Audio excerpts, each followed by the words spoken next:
匯聚生產力，由澳門生產力暨科技轉移中心特約播出。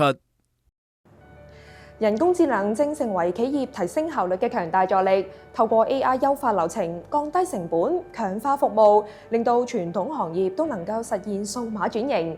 今集我哋就走進餐飲設備行業，睇下 AI 點樣幫企業提質升級啊！袁經理你好，你好，Bianca。嗱，我知道咧，貴公司咧就專注喺環保節能嘅廚房設備方面啦，同時亦都係澳門餐飲業嘅升級智能計劃供應商。可唔可以講下咧？你哋喺計劃當中提供咗邊啲嘅服務同埋方案啊 ？OK， 係啊，其實我哋公司嘅話，你可以見到個名叫節能。其實我哋公司創立到而家嘅話，我哋一直嘅目標咧就係話提供一個智能嘅解決方案俾澳門嘅中餐啊、西餐啊咁樣唔同嘅餐飲業經營者嘅。咁我哋第一個咧就係第一個喺澳門努力去推廣呢個電磁爐嘅，因為電磁爐啊比呢個傳統嘅爐具咧有呢個好高嘅燃燒效值。咁另外咧，我哋亦都支持呢個環保。咁特別係呢個油煙控制嘅。我哋亦都幫餐飲業嚟講優化佢哋嘅油煙過濾系統。除咗呢樣之外，我哋仲會做一個好完整嘅 planning。尤其是我哋今次參加咗呢個生產力嘅呢個名單入咗之後，我哋先發覺，咦，生產力都好着重呢個叫做售後嘅保養啦。咁我哋亦都提供一個好完善嘅售後，組成一個好完整嘅售後團隊去滿足呢個餐飲業日後嘅保養要求，呢個係我哋提供緊嘅服務。咁我知道咧，你哋仲參加咗中心嘅 AI 商業培訓課程啦。點解會選擇喺硬件嘅智能啦，同埋 AI 嘅軟實力同時升級，同埋咧參加完課程之後咧，為你哋公司帶嚟邊啲嘅實際幫助咧？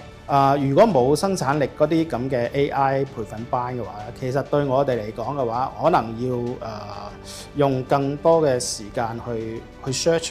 特別係 AI 對我哋嚟講嘅話，喺澳門係一個比較新嘅一個項目，要揾到適合嘅教師嘅話咧，其實唔係一件容易嘅事。所以生產力喺呢方面提供呢啲支援咧，係對我哋中小企嚟講係一個莫大嘅幫助。So far 佢哋而家就做咗一個提示詞嘅服務啦。咁提示詞嘅服務，起碼我嘅員工係由零開始，就基本知道我可以咁樣去應用。佢哋由最基本嘅內容開始做，復電油。老實講，我哋呢一行，即係我哋做廚房呢一行、設備呢一行咧，英文嘅程度係好有限嘅。AI 咧係最基本就解決咗呢個專業性嘅英文嘅回覆。咁佢哋由最基本嘅開始，簡單嘅英文回覆啊、信件嘅英文回覆啊，咁已經可以比原來嘅改善咗好多啦！唔該晒袁經理嘅分享，希望 AI 咧可以串聯你日後公司所有嘅內部運作，令到你哋越做越強啊！多謝多謝。從企業嘅實際應用可以睇到 ，AI 確實能夠為中小企帶嚟可觀嘅提升。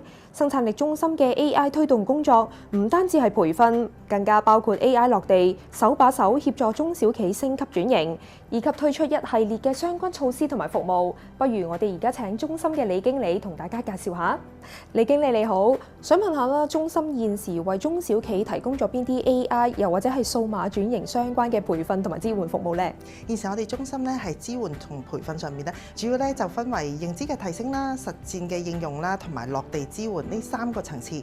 我哋咧會為初學者提供3至12個鐘頭低門檻又高效嘅課程，着力咧喺影像啦、文字啦等等核心嘅技能。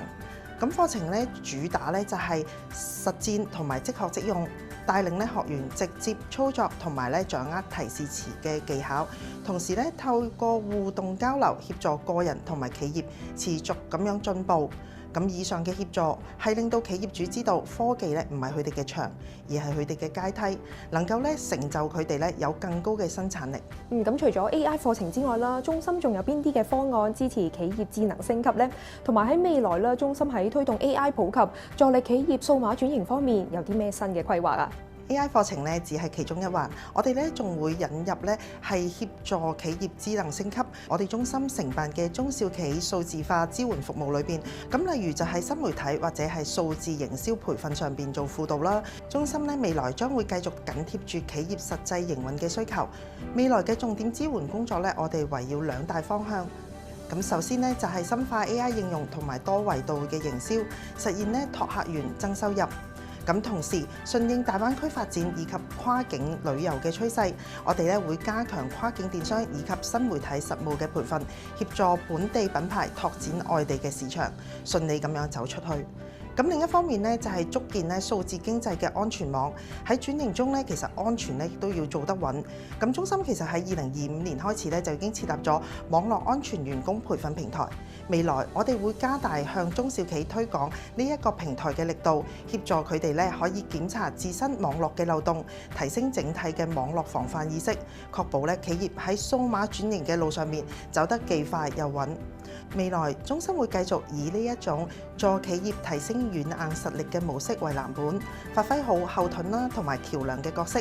我哋希望能夠推動更多本地中小企喺轉型路上邊行得更遠、更具競爭力。唔該晒李經理嘅分享。無論係節能設備定係智能科技 ，AI 都能夠成為企業轉型嘅強大助力。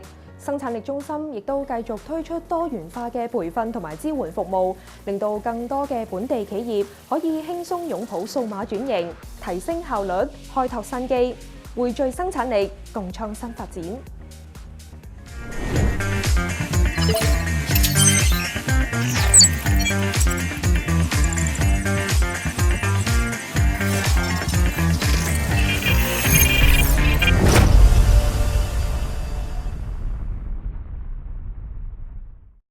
匯聚生產力由澳門生產力暨科技轉移中心特約播出。